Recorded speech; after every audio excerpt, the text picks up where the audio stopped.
경매와 공매를 포함한 부동산의 모든 것, 부동산의 요술램프, 부동산 알라딘입니다. 돈보다 사람을 생각합니다. 라는 경영이념으로 부동산 중개업을 하고 있습니다. 알찬 내용으로 찾아뵙겠습니다. 여러분의 많은 사랑 부탁합니다.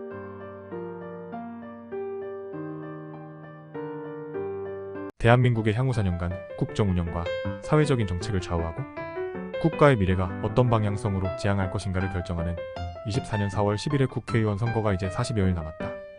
다수의 여론조사 결과를 보면 특히 수도권 표심 등으로 판단해볼 때 민주당이 다수 우세할 것이라는 선입견과 달리 사회적인 분위기는 국민의힘이 백중우세하고 민주당에서 탈당한 이낙연 신당이 상당한 성과를 가져올 것으로 나타났다. 판단하고 예측하는 주관자의 입장에 따라 결과치가 바뀌는 양자역학처럼 예측 결과도 변수에 따라 얼마든지 바뀔 수 있다. 가벼운 마음으로 시청해주시기 바랍니다. 국민의힘과 민주당이 각축을 벌이는 가운데 개혁신당 역시 설전에 전격 합당을 발표하고 출전 채비에 들어갔으나 내부 분열로 쪼개진 상태이다. 이번 선거는 윤석열 정부의 중간평가 성격이 강할 수밖에 없다. 지지율 30%대 후반이라 얼핏 보면 야당이 유리할 것 같으나 민심은 여전히 안개속이다. 동양 철학을 공부하고 미래를 예측하는 학인의 입장에서 4월 10일 선거에서 누가 웃을 것인지 조심스럽게 예측해보았다. 인간은 본능적으로 권력을 지향하는 동물이다.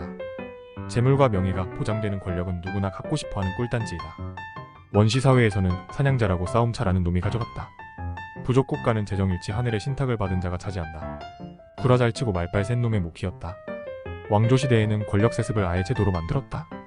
그때는 전쟁, 반란, 반역 등으로 권력이 수시로 바뀌며 엄청난 희생이 뒤따랐다. 그걸 피하기 위해 구성원 모두 권력을 똑같이 나눠 갖고자 만든 제도가 민주주의다. 선거는 각자에게 주어진 권력을 대표자에게 한시적으로 위임하는 절차다.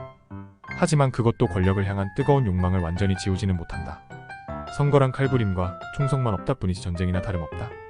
고대로부터 역학이나 역술, 점성술 등이 발달한 이유 중에 하나는 전쟁에서 누가 이기고 언제 출병하는가를 판단하는데 의사결정에 도움을 주는 도구 중에 하나로 발전하였다.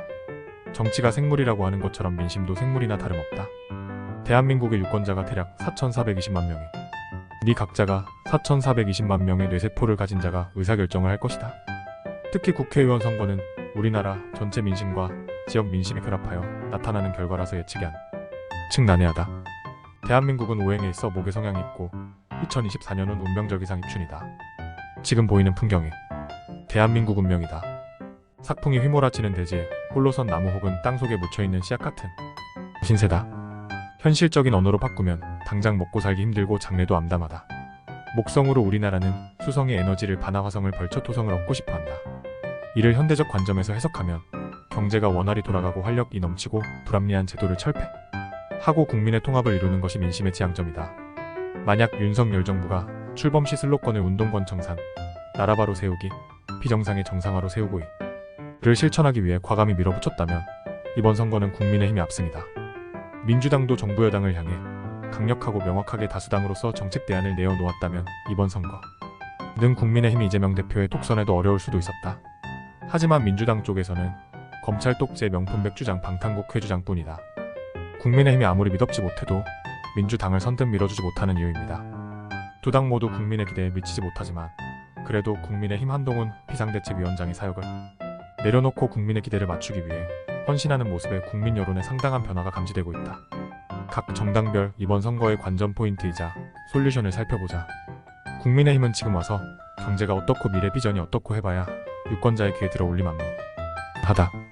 행동으로 보여주어야 한다. 미흡한 점은 솔직히 인정하고 임기가 3년이나 남았는데 식물 대통령이 되지 않게 해달라고 응수하는 것 말고는 없다. 개혁적인 보수를 전진 배치하면 보다 좋은 결과를 거둘 수가 있을 것이다. 진정성을 잘 어필하면 과반수 이상도 가능할 것이다. 민주당은 지금의 반이재명 개파를 몰아내고 친문재인의 인사들의 공천을 배제하고 친이재 변개로 만 선거를 치르면 팩석도 보장하기 어렵다. 거듭 말하지만 이번 선거 국면에서는 이재명 대표가 억울함 마저도 내려놓아야 이긴다. 지금처럼 꽉 움켜쥐고 있다가는 손안에 든 개딸 말고는 아무것도 건질 것이 없다. 민주당의 신뢰, 성 있는 얼굴을 내세우면 지지율 상승도 기대해볼 만도 하다. 정리하면 국민의힘은 진정성, 민주당은 권한 내려놓기, 개혁신당은 통합을 얼마나 잘하느냐가 이번 선거 관전의 포인트입니다. 우리가 국가의 운을 판단할 우두머리의 운을 보고 전쟁의 승운을 점치듯이 두 당을 대표하는 수장들의 이번 선거의 우열을 볼 수도 있다. 우선 윤석열 대통령의 일가는 경금이다. 이재명 대표? 와 한동훈 위원장은 일주가 을목이자 육신으로 보면 윤 대통령의 경금이 편관으로 이재명과 한동훈 모두 경금이 불편하다. 이재명과 한동훈의 비경과 겁지로 불편하다. 국민의힘 얼굴을 윤석열에서 한동훈으로 바꾼 것은 잘한 선택이지만 여전히 윤석열 대통령의 지지율이 낮은 것도 부담이다. 명리학적으로는 민주당이 조금 유리하다고 볼 수 있다. 운명의 절기로 보면 윤 대통령은 한로, 한동훈은 소설, 이재명은 처서로 국민의힘의 하늘의 천기 왜 에너지가 더 실려있다.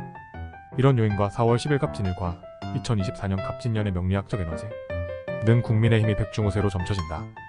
대한민국 국회의원의 수는 300석이다. 대략 양당이 120을 기준으로 할 때 대략 60석의 향방은 중도의 민심이 가를 것이다. 개인적으로는 국민의힘이 145석 내외, 민주당 105석 내외, 나머지 무소속과 소수정당이 다 합쳐서 35석 정도를 예상한다. 올해는 변화무쌍한 갑진년이다. 변화가 기대된다. 변화하고 역동적이고 대한민국의 미래를 이끌 어가는 새로운 힘이 탄생하기를 기대한다.